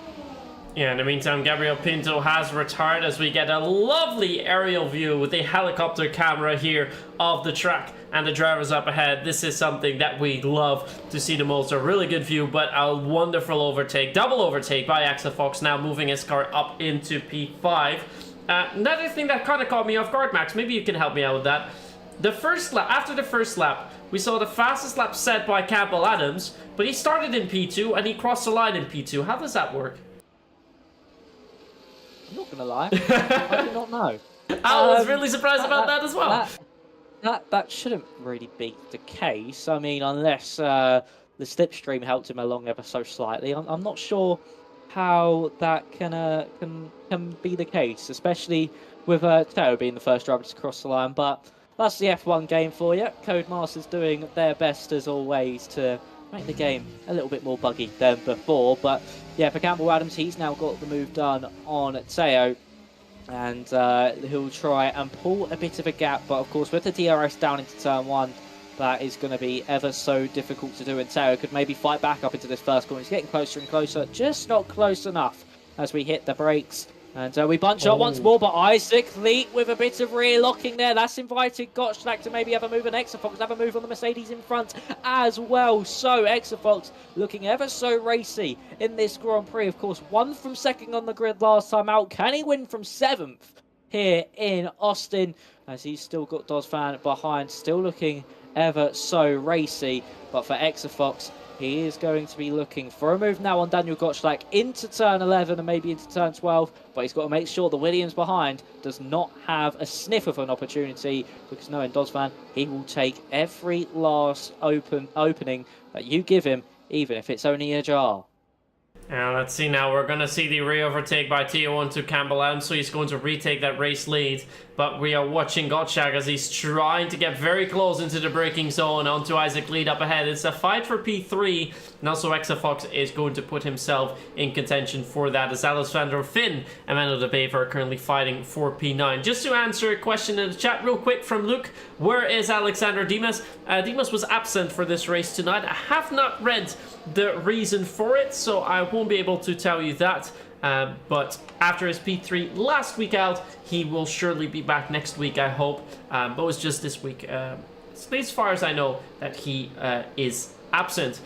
In the meantime, though, Journey is getting very close to the back of Exafox, losing a little bit on the exit of turn 20, though. But will need to make good use of these mediums early if he wants to get some more overtakes done. Was able to get the overtakes done earlier on in the sort of pre-race that we had. But for now, seemingly stuck in P6 for a time being, as Lighty is getting ever so close to the back of Alessandro Finn. Yeah, nicely done to get close enough to go for a move on Alessandro Finn. Here is Lighty. Look how close he is to the back of the Williams, as Menno just maybe, oh no, just got within DRS range by the time we hit that DRS detection point on Kai in front, and that would have put him under an abundance of pressure from the Williams man behind. So DRS open as we head down this back straight once more. Exafox with Daniel Gottschalk in his sights. He's got a big enough buffer as well from Dozfan behind us. Lighty able to go to the inside line and get past Alessandro Finn while all that was happening. And he moves up the order. And what's happened to Adam Schummer here? I think he's dropped it out of turn 12. This is now in Lighty to go around the outside into turn 15. Surely Adam's going to be able to hold on the exit of the corner. But after a very strong start there from the Kick Sauber, it has all gone horribly wrong. He's dropped down to 9th place, losing 2 places. And Menno has now dropped out of DRS range as well from Kai. So that top 7 really flying away from Menno, as there is Alessandro Finn barging his way past the Alpine of Lighty, who's just going to be able to hold on once again. Here comes Farinelli as well. He's looking to make a move on not only the Williams but the Alpine as well. Shove it to the inside of Menno. He goes deep. Menno with the switchback, and he's the good old up and under through turn 1. Not able to get it done though, and Adam Schummer just able to hold on as we head into turns 3, 4, 5 and 6. But now a big task on his hands to try and get that DRS back on Kai in front, as the top 7 looking just to try extend their gap to the cars behind and make it a 7-horse race at the front. As to add to Adam Schummer's woes, he has now picked up a 3-second time penalty as well to hand. Yeah, so 3-second time penalty for him and also for Marvin Golm for picking up track limits. Just to quickly get back onto Alexander Dimas, had some time constraints this week, so he did not have time to participate. That is his reason for not being here this week, so I do expect him to return next week. But of course, we'll need to fight again to retake that P3 in the standings that he inevitably is going to lose here tonight. I thought that Exafox was starting to pick up a little bit on the pace up ahead, but it's actually Gottschalk who's trying to contest Isaac lead for P3 once more, as up ahead the position changes are not too much anymore. Menno de Beva has just overtaken Adam Schummer, but the gap towards P7's Kai is now 1.8 seconds, so quite a big gap. It looks like the top 7 has managed to pull a gap, with Journey overtaking Kai in the previous lap, if I'm not mistaken. But we can see here a lot of DRS coming into play, but not really any overtaking moves done, and I think the top 7 is just going to stay put at least a little bit until we're going to have the pit stop sequence here. With the drivers starting on the hards, I do assume them to come in around lap 16, 17. The medium runners are going to come in a little bit earlier, and we have to see how powerful that undercut is going to be, but that will mean that likely Journey is going to be the race leader for a bit, as Lolo Vera has just DNF'd inside the pit lane, leaving us with 16 drivers out on the track. Yeah, unfortunate there for Lolo Vera after picking up damage on that one once again. And unfortunately having to retire the car after not doing qualifying either. So was on the back foot from the very beginning. As there goes Campbell Adams to the inside of Teo. And he gets the move done ever so nicely before they hit the brakes, and Teo with a huge amount of rear locking into that turn 12. And that could have nearly have just sent him around. He was braking on the curb. That didn't help him at all. As Gottschalk now all over the back of Isaac Lee, and another equally as big slides compared to Teo on the exit of turn 13. Lucky to keep that car facing in a straight line, and that put him under the buttons of pressure from Exafox. So the Aston Martin now having the Mercedes take up all of his vision as he heads down into the final corner, and it seems like the mediums are starting to fade ever so slightly as Dozfan is starting to struggle. Adam Schummer into the pit lane only on lap 7 of 28, so not gone very far at all on that medium compounder tyre, so that could be something to look out for the drivers currently on the hards. As Kai trying to go for a move there on Dozfan, not able to get the move done on the exit of turn 1, had a bit of a slide while doing so, but those mediums really are starting to hit the cliff. So if you are somebody on those hards, you want to extend your tyres on those mediums to at least lap 20 if you want to have some decent pace come the end of the Grand Prix. But we'll have to wait and see if the undercuts will be triggered by these drivers at the front. But for Kai, this is now crucial to keep up with that top 5. He needs to get past Dozfan heading into turn 12. DRS open for the McLaren, using that battery wisely. He's going to pull to the inside line, and he's past the Williams driver as Teo back into the lead of this Grand Prix. Exafox gaining, getting quite close. Just look at that. Isaac Lee with a run now on Campbell Adams, who is forced wide a little bit by Teo in front of him. Isaac could maybe look for a move as we head into turn 15. Could Gottschalk even throw his nose into this one? But no, we just bunch up once again. Everybody just staying put for now. This first stint is going to be very much a high-speed game of chess. And then that final stint is going to be like a peloton, because drivers will be using the slipstream, getting past one another at every given opportunity, and it'll be whoever's in the best position in that third or second place hot seats come the final lap. And now Isaac Lee currently still sitting behind Campbell Adams. He's just got to hope that Gottschalk doesn't get close enough for a move on him at any point, because Gottschalk will certainly look for any opportunity to get by. Yeah, he most certainly will, as Isaac is now getting much closer to the back of Campbell Adams, having a really good turn into turn 1 and a nice exit that followed from it. Let's go on board with the McLaren driver now. Had not the best start of the season, but Isaac is one of the drivers that we do expect a lot of coming into this season. Was not happy with his qualifying session despite starting third on the grid, so that does show that he believes there's more in the tank and that he should be fighting for at least a podium position here tonight, as he's doing currently. For now, we still have the top 7 caught within DRS window. Then it's a 2-second gap to Menno before moving on to Lighty Danielle and Bogdan in P11, and then we have another DRS train with Alessandro Finn, Lucas Beisner, Paulo Afonso, and Marvin Golm. Of course, Adam Schumer is the one that took the pit stop so early, but in the meantime, Axefox has managed to clear Daniel Gottschalk, so he's now up in P4. Great move by Axefox. So let's see if he instead can overtake Isaac Lead, something Daniel was unable to do for a time being. Yeah, that was a very nicely executed move by Exafox to get past Gottschalk. It was up into turn 11. He just looked to the inside, caught Gottschalk by surprise, and on the exit of the corner, getting the run and moving up into 4th place as we now see Exafox looking very racy. He's looking at maybe trying a push on those hard tyres a little bit more than everybody else, and get further up that order because he knows how important track position could be when it comes to that pit stop window. Of course, the winner from last time out, and he's now looking to try and at least get on the podium again. Isaac Lee is his next target. Will he try catch the McLaren napping like he did Daniel Gottschalk just a lap ago? We head out of turn 10, now down the hill into turn 11.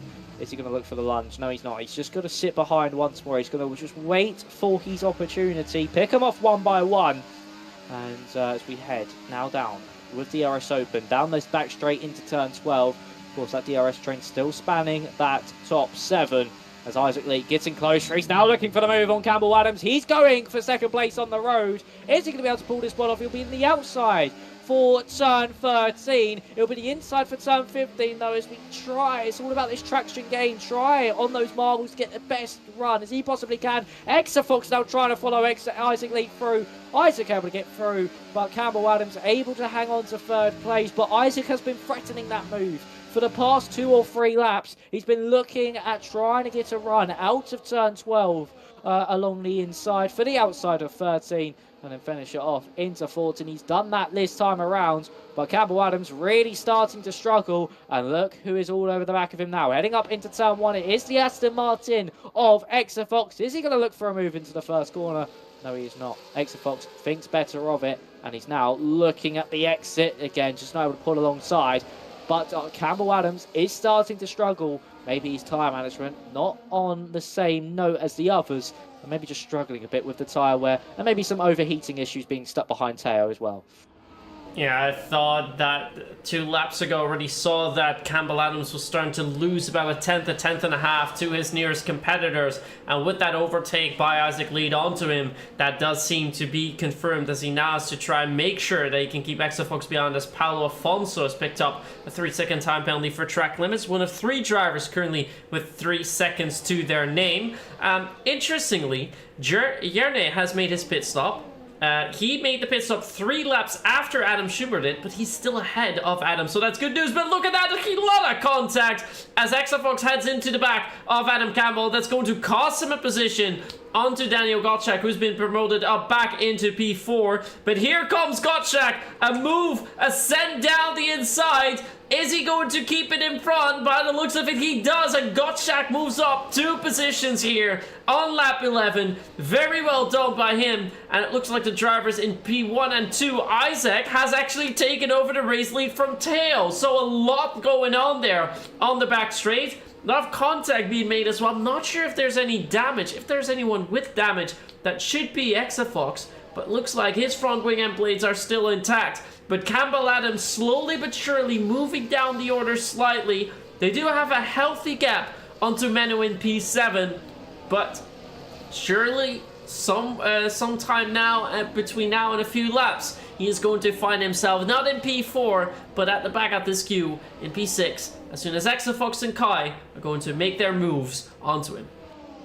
Yeah, it seems that Teo is also struggling with his tyres as well. So it seems that the top 2 that led so far the opening 11 laps at this Grand Prix really are starting to struggle when it comes to their tyre management. That is a big issue for the rest of this Grand Prix, especially when they move over to the mediums, because we saw how much of an effect it had on Schumer and Dodds fans. We now head down into turn 12 once more. As Exafox going to get close enough to the back of Campbell Adams. into turn 12. No, he is not. He's well too far behind if he was even thinking about going for a move. Lighty able to get past Menno, and this battle at the front still raging on. Could we see Gottschalk now go for a similar move like he did to Campbell on Teo? And again, just not going to be close enough as we exit out of turn 15.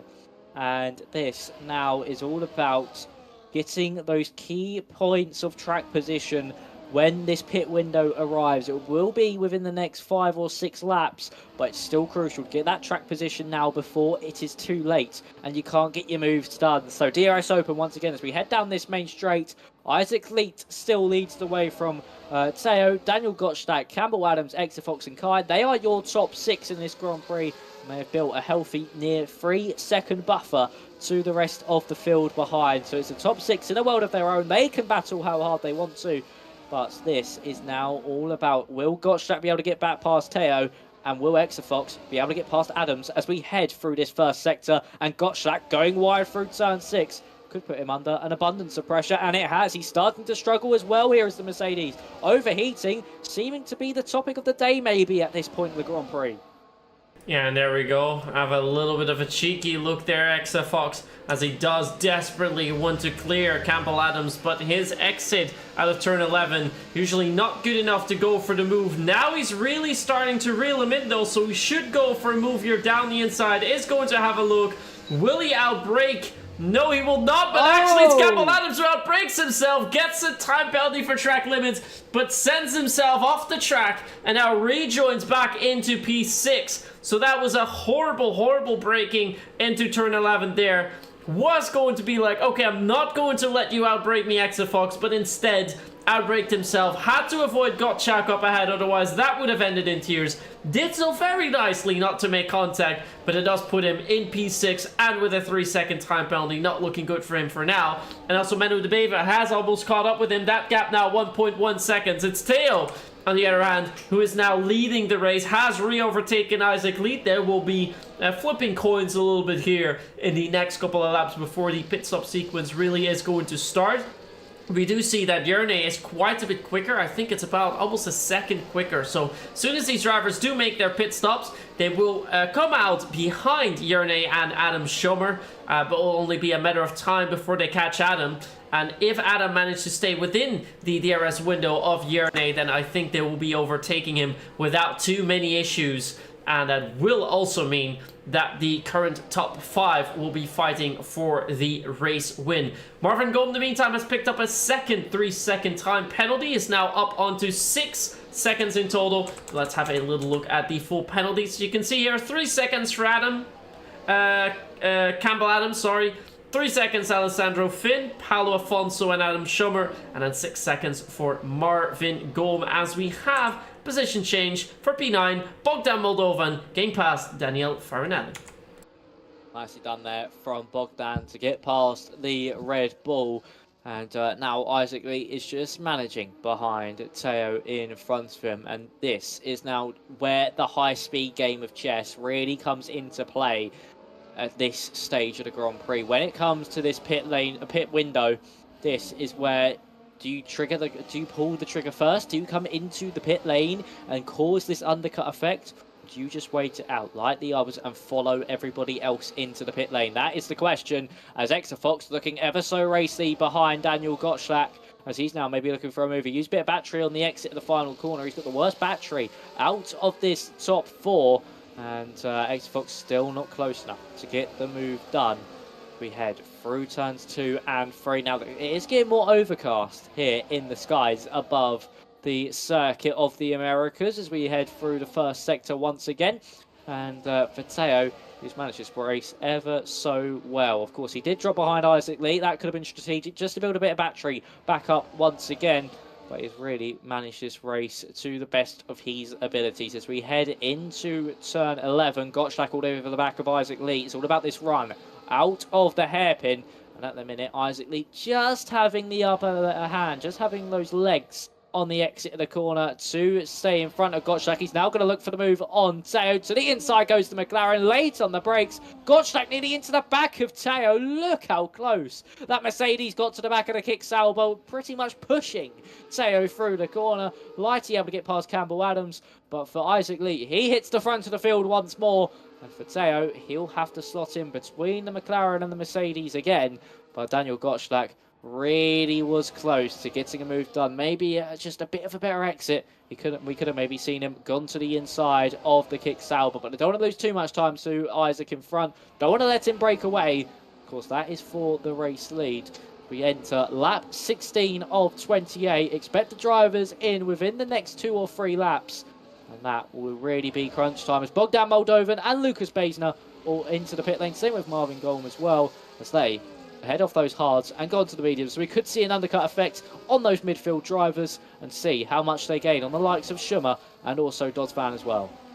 Yeah, the thing that stands out for me, Alessandro Finn was 9.6 seconds behind the driver up ahead. That was Adam Schumer. And Adam Schumer has another 2-second gap onto Yerne. What stands out for me is that Alessandro was about 5 to 6 seconds behind the leader of the race. So that means there will be about 5 seconds that they need to gain onto Yerne, and that is quite a bit. So I think we definitely shouldn't count out Yerne for the race win here. He will be fighting with that top 5.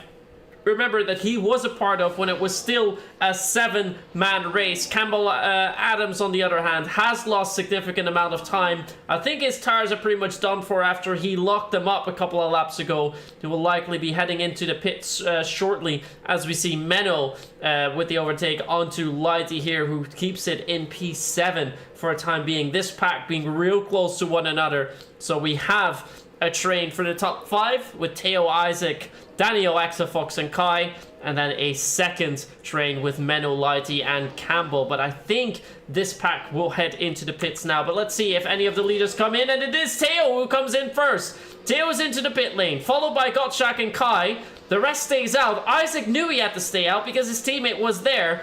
Although if he would have pulled the trigger first, Kai would have to stay out. Exafox also stays out. That's something that we see him do more often. But I think Isaac and Exafox are going to be coming in at the end of the next lap. Of course, I'll switching to the mediums. Yerne will be quite far ahead of them. But I want to see how big that gap is going to be, because I do predict it to be around the 5-second mark. Let's see, it's 5.5 seconds actually. So quite a decent gap that they have to overcome. The good thing for them is that Adam Schumer on fading tires is a guy that they will catch first. We'll give him a little bit of DRS. That will give them another 3 to 4 tenths. But after that, they will be all on their own. As in the meantime, Exafox is looking to go and take the race lead for the time being here on lap 17.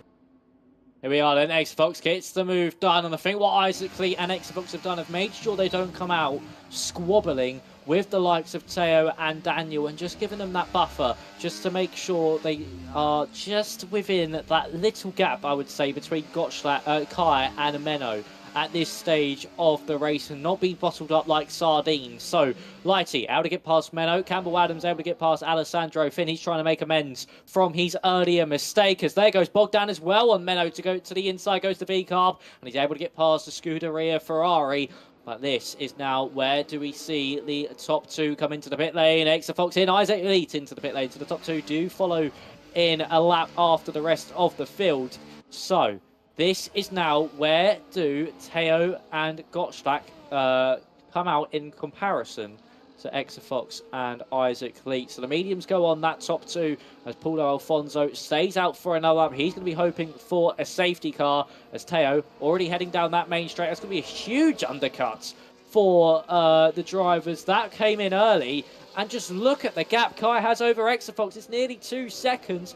But we saw how quickly those mediums degraded with the likes of Doddsvan and Schumer. So could this lap in hand, this younger lap, be that difference between the race-winning strategy and the strategy that just fades away near the end of the Grand Prix? We'll have to wait and see as the track's got more overcast. That means it's not going to be as hot, less tyre wear.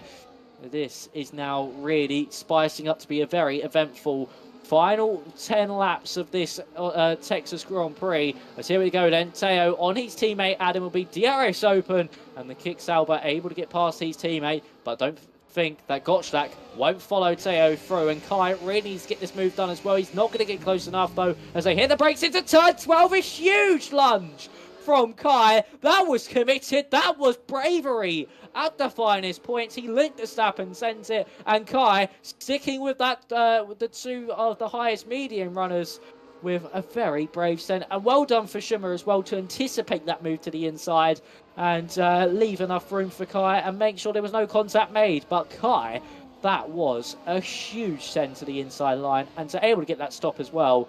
Absolute round of applause to the McLaren driver. Indeed it is, but what I'm very more interested in is that the gap to Yerne is only 2.2 seconds. This was exactly 2 laps ago when they exited the pit lane, 5.5 seconds, now 2.1. It's really coming down quickly, and it will be at the back of Teo. Teo will be at the back of Yerne in about 1 to 2 laps, so it looks like even though the gap was quite big, it is not going to matter. But what will matter is who has the better tires. Will the hards hold on better, or will the mediums still be good enough to keep it in front? Because look at how much they gained in the first sector. Gap now down to 1.3. I think on the start-finish straight, they'll be back within the DRS window already. That's how quick it can go. But in the meantime, Yerne will have a DRS of its own. He is going to overtake Paulo Afonso for the race lead. He will now actually be the race leader, even though Paulo has not yet made a pit stop. And Gottschalk has gotten past Teo. So Gottschalk now currently in P2. Another send down the inside for Kai. Can Kai get it past Teo though? He was on the outside. Gonna try and attempt to switch back. Will it be something that we can see here? It looks like he can stay ahead for now. We do see a McLaren appear on the inside, but it's not enough for Kai to get that overtake done, as we now see him here. Exafox, in the meantime, has managed to cut down the gap a little bit. Now 1.3 seconds. Can almost get it within the DRS window, as, yeah, Paulo Afonso has come in. How big is the gap from Gottschalk onto Dovzan? That gap is within a second, so they have the DRS on the race leader. They're now going to queue up that roll nicely, and I think for Exafox that's good news, because he can slot himself in that DRS window, currently 1.1 second away from Kai, before he makes it a 7-man fight, with Lighty actually putting himself back in that fight. Yeah, Lighty was in a really good race. Making his way past, it was Menno who he made his way by. And then since then, in that clean air, he's really just been able to attach to the back of Isaac Lee, hook on with an imaginary tow rope, and just allow the McLaren to keep him within touching distance of this race victory. And look at that, Exafox now within DRS range of Kai. So as we head down this back straight, Gottschalk going to get past Doddsvan, and here comes Teo as well. We're going to be 3 wide heading into turn 12. Teo the last of the late breakers, and he's able to get in front of Daniel Gottschalk, and Kai with another send to the inside of one of the hard runners and stick with that top 2. Kai has been really bold and really brave into that turn 12 braking zone, and I can only respect it because he always pulls it off very, very cleanly indeed. No contact ever is being made. He knows how close he has to be to think about the send, and he's done exactly that now 3 times, because he tried it on Teo as well the last time around, wasn't able to pull it off, but still very committed on those brakes. Exafox is now next in line to get past Dozvan. Here he goes to the inside line and up into 4th place. Will go the Aston Martin as he goes late on the brakes as well into turn 1. And Dozvan will now just be falling further and further backwards as Isaac Leet and Lighty are now the next to attack the Williams driver. But look how close Kai is to the back to Daniel Gottschalk. He boxed a lap earlier then his teammate and Exafox. He was able to jump the pair and is now looking like a man on a mission. He is looking like a man that will not be scared to send a lunge to the inside and will not back down from any opportunity that is thrown at his way. Here we are then, DRS open for Kai. The McLaren getting closer and closer to the Mercedes driver. The Mercedes getting closer to the Kick Sauber. 3 wide once again as we head down this back straight. Kai just not late enough on the brakes to get past Gottschalk. He thought better of it, but he was able to get past Teo. Exafox on the back of this train as well. Isaac Leet has just dropped out of it. Lighty able to go around the outside of Dosvan. But we are really in crunch time now. Lap 21 of 28. We have a total of 7.5 laps to go. And it's Daniel Gottschalk from Kai, then Teo. That is your top 3. But with Exafox, Isaac Leet and Lighty all still within this race-winning battle. Yeah, so 6 man essentially fighting for the race win here. Oh, that's big contact with Teo and Exafox. They ghosted out a little bit. I'm not sure if there's damage for Teo as a result. It looked like it, but I can't spot any visual damage, at least for the time being. Not entirely sure what happened there. They did ghost out in one another, but it did allow Exafox to get past, and he's now in P3. Isaac Lead also has that 1 lap better tires, just like Exafox does. Lighty has been sitting around nicely, but what I wanted to say, Yerne, what he needs to do now is just stay with the pack, because those mediums are going to start to fade now. And I think at the end of the race, those hards are going to be slightly better. But from P7 to take it all the way to race victory, think that will be a little bit too much. But he might be able to gain a few positions towards the end of the race. Let's hope for Teo, though, that he does not have any damage. But I don't think he does, as Kai now wants to have a look at Daniel Gottschalk. Kai has not led the race so far yet. Has gone for some late stands into turn 12. Is going to try, so again, there's contact with Gottschalk. Gottschalk has moved off the track a little bit, now comes back out on the track. He's still in the race lead, down the inside goes Teo Bones, but he will have to concede, at least for a time being. Will Kai still stay ahead? Round the outside, Teo wants to go, but I don't think there is enough space and will need to slot behind. Did once again dispatch Exafox, so he is back in P3, but it's a tight race up ahead, and Gottschalk seems to be impassable for a time being. Kai did get very close, but not quite close enough. No, he just wasn't close enough for the move. It was kind of half-hearted, that one, actually, from Kyle Gottschalk. But here he goes now, up into turn 1. The guy hits the front of the field ahead of Gottschalk. And look at Exafox trying to go around the outside of Teo, who's threatening Daniel Gottschalk as well. Teo not able to get the move done is the Kick Sauber, but Gottschalk is still all over the back of the McLaren driver. This is just inviting Isaac Leet and Lighty in more and more to this battle, and you still can't count out Dosvan because he's still within DRS range of that top 6. So for Gottschalk, he needs good drive out of turn 9 and down into turn 11. So for him, he needs to make sure he gets this move done on Kai, or at least not make any contact with Kai this time around. It was all half-hearted last time around from Kai, which caused that whole mess. But Teo is now all over the back of Daniel Gottschalk. He's getting closer. He's tucked into that slipstream. Is he going to look to the inside? Yes, he is. Gottschalk looks to the inside of Kai. Teo going to try and get past the pair of them. He gets it all locked up on the brakes, but pulls the move off. Teo, what a move that was. Contender for overtaking the season already. Kai with a huge slide out of turn 13. Daniel Gottschalk able to hold on. Exafox down to the inside of Kai as well. The Aston Martin now going to hold it round the outside of the McLaren through the triple right-hander. He's going to be able to hold it off with that momentum round the outside.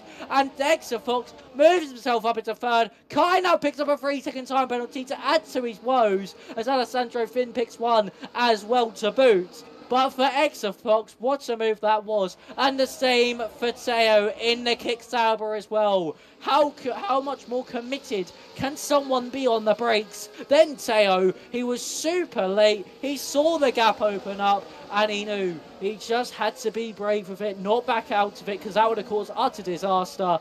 And that is exactly what it was. He kept it on the road, and that certainly is already overtake of the season contender from Teo Bones, as he now exits out of turn 9 from lap 24 of 28. And Teo is now going to try and pull a gap to Gottschalk behind. He won't be able to do so, so he's got some defending on his hands for the next few laps. Yeah, and I think Gottschalk will be trying to go for a move here once more. He will have DRS, Teo up ahead, not, but Teo really fighting for that race win tonight. Wants to put that pole into gold with the top step here as he gets awfully close to the back of Teo, but does not go for a send. And Exafox has to avoid him just a tad bit, but keeps it nice and tight, although behind it does invite Kai and Isaac Lee once more. Do they want to go for a send? No, they opt not to. But Kai, having that 3-second time penalty does mean that he won't be in contention for that race win anymore. Yerne, on the other hand, has managed to stay close. He's within 4/10 of Lighty, so he's still within that fight. That's good news for him. But I think at this point, what Kai should do, he should let his teammate go. Even though you don't see this a lot here at PSGL and the F1 World All the Way Together. Not a lot of team playing coming together. But with this teammate having the fresher tires, despite it only being a lap, you have a penalty. You will end up at the back of this field. At least allow him to go for a move and try and fight for the podium. Don't think we're going to see it, but would be the best thing that he could do right now.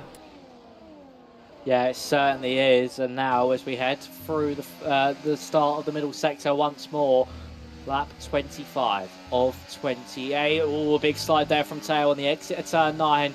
We really are starting to see Exafox get very, very close to the back of Daniel Gottschalk. He's someone who's threatening to make a move the most at this next opportunity. Down into turn 12. As we now open up DRS once more. Alfonso picking up a 3-second time penalty. But here comes Kyle and Exafox. He's still got a part to play in this, even with that penalty. He's going to look to the outside. Gottschalk to the inside of Teo as well. And Exafox still looking for a lunge on the inside of the Mercedes. But Kai's able to pull this one off to the inside of turn 13. He's still got Exafox hanging it round the outside with the inside for turn 15. Kai with that momentum, swinging it round the outside line. He'll have the inside line for the triple right-hander. He gets boxed in though from Gottschalk. Tyre locking between the pair. Exafox still able to come out on top in this one, even with being forced nearly off the road. And he stays in third place. It really is starting to kick off massively here in F4 round Kota, as here we see Exafox now maybe even looking for a move on Daniel Gottschalk as we head up the hill into turn 1. Gottschalk peeking out from behind Teo, and there goes Isaac Leeds on his teammate. Through he goes, and Lighty might also try get past the man with a 3-second time penalty, but no, not able to do so just yet. 3 laps to go here in Texas, the Lone Star State. And we are really seeing some hard driving and fierce driving from this group of drivers as Teo with a big slide. This is now going to invite Daniel Gottschalk to try and get the move done. Down into turn 12, but don't count out Exafox into turn 11. He's made a move there before already. Doesn't go for it this time around. But this run down into turn 12 just got a bit more spicier with the DRS open. Yeah, with the DRS open, we can only expect it now to be 3 men wide. Exafox already pulling alongside Daniel Gottschalk, but actually stay behind. There's a late move from Exafox, but is it enough to get past Gottschalk? He leaves just enough space. Isaac Leeds is still in P4. Kai and Lighty are fighting hard, tooth and nail here. And round the outside, Lighty needs to want to try go for 2, but just needs to make sure he doesn't get tapped round. And he will be on the inside here. Has managed to clear out Kai, so that's very well done by him. As up ahead, the positions remain unchanged. But what we do see, though, is that the gap has been fully caught up. Yerne is still 2/10 away, but now 4/10 away. It's Campbell Adams. Mano de Bever's back. Bogdan Moldovan is back. There's a 10-man train for the last 2 laps. But with 3 drivers of that having penalties, Kai, Campbell Adams, and Mano de Bever, doesn't seem likely that they'll be really contesting for that race win. And I think it will mostly be the top 3 that will be fighting for it. Teo, Gottschalk, and Exafox. Exafox now really getting close to the back of Gottschalk. We know that here in this turn, he's very quick. He takes a little bit of a better exit, gets a good run on towards turn 11, will brake a little bit earlier, taking a lot of curb, and managed to set himself up for a nice exit, as Gottschalk had some slides in the exit. This time is Exafox with an ever so slightly slide there. as he's now going to power it down the straight. Isaac Lead has managed to put himself back in the fight, but Fox really close now, within 2/10. Is he going to stay behind or go for a move? He's going to have a look. He's going to have a lunge. It's a very late lunge. He is now side by side with Gottschalk, but will have to concede, and down the inside, now comes Isaac Lead. Can he, in turn, get the overtake done onto Fox? No, that's some great defending by the Aston Martin driver. So we remain unchanged. We're about to get ready for the final lap, but this could get really, really close and super exciting. Yes, it certainly can. Teo still leading the way, a bit of a slide out of penultimate corner. But here we are then, turning around turn 20 for the penultimate time with Fox having a slide.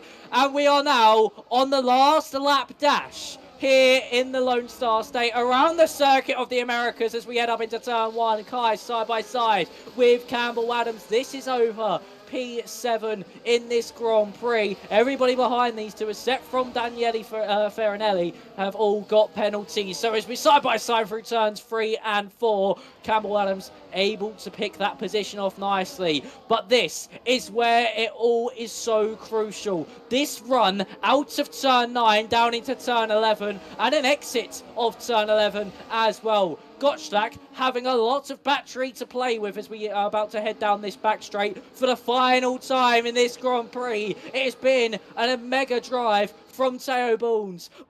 Arlen, Gottschalk, the Mercedes driver, getting closer and closer, eating in that slipstream as he pulls to the inside line. Gottschalk now hits the front of the field when he needs to the most. Fox following him through on Teo. They're going to go side by side, heading through turns 12 and 13. Teo in the kickstart, going to try hold on with every last ounce of fight. In this one, he's got for the switcheroo. Late on the brakes, Fox switches back, and he now moves up into second place. Campbell Adams has been spun in the background, but for Daniel Gottschalk, he has to hold on for 2 more corners. He has fought this one tooth and nail. The Mercedes driver who took a surprise win in Japan last season can add another win to his tally here in PSGL F4 as he wins in Texas. A frantic final lap, a frantic race, topped off with the Mercedes driver coming out on top, and Gottschalk wins from Fox in second, Teo Boons in third. But Gottschalk, he defended so valiantly against Fox in those 3 laps leading up to that final lap, and he was able to reap the reward. Gottschalk is your winner here in Texas. That was really well played by Gottschalk. Made sure that he stayed behind nicely just to get ready for that run down the back straight. That's where you need to make the move, and that's where he made the move. From P5 on the grid, he wins the race here ahead of Fox, who manages to score good points after winning the opening race last week out, and a third place valiant effort by Teo Boons, and I think it's fair to say that it's a well-deserved podium for the Kick Sauber driver. Then it's Isaac Lead in P4, followed by Lighty, Jerne Dovzan, who still finishes in P6 despite going for that offset strategy. Kai still in 7th ahead of Menno de Beve. Then it's Bogdan Moldovan, and a final point going to Daniel Farinelli, with all the drivers around him getting 3 second time penalties or more, meaning that he still picks up that final point. But we've had some great fights all the way through. The drivers kept it clean. We had so much side-to-side fighting, late moves, around the outside, down the inside. Fox really have to commend him for the final few laps to even keep him within that fight. But P2 was the max that he could do. And Gottschalk, he put up a massive, massive effort there as he wins the race here tonight. Very well done. Yeah, very, very well done. A very valiant winner for that one. And yeah, he defended so well against Fox in those few laps leading up to that final one. And he was in the hot seat. Like I said at the start of the race, P2 or P3 is where you would really want to be on that final lap. And he did reap that reward. So brilliantly done there from my mind has I can't speak English at this point. It was a very frantic final lap.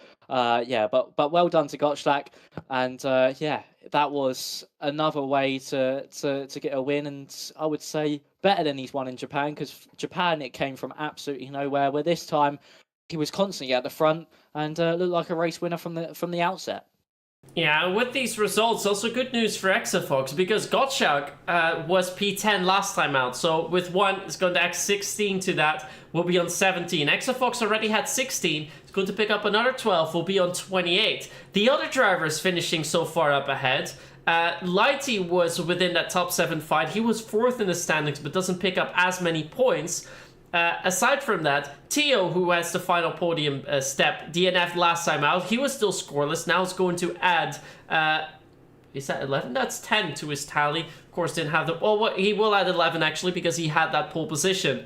And as for Isaac Leeds, he placed 15th last time out, so also his first points of the season. So that means for Exafox, he's already going to have a fairly healthy margin of about 10 or 11 points after 2 rounds of racing. So a great start to the season for him.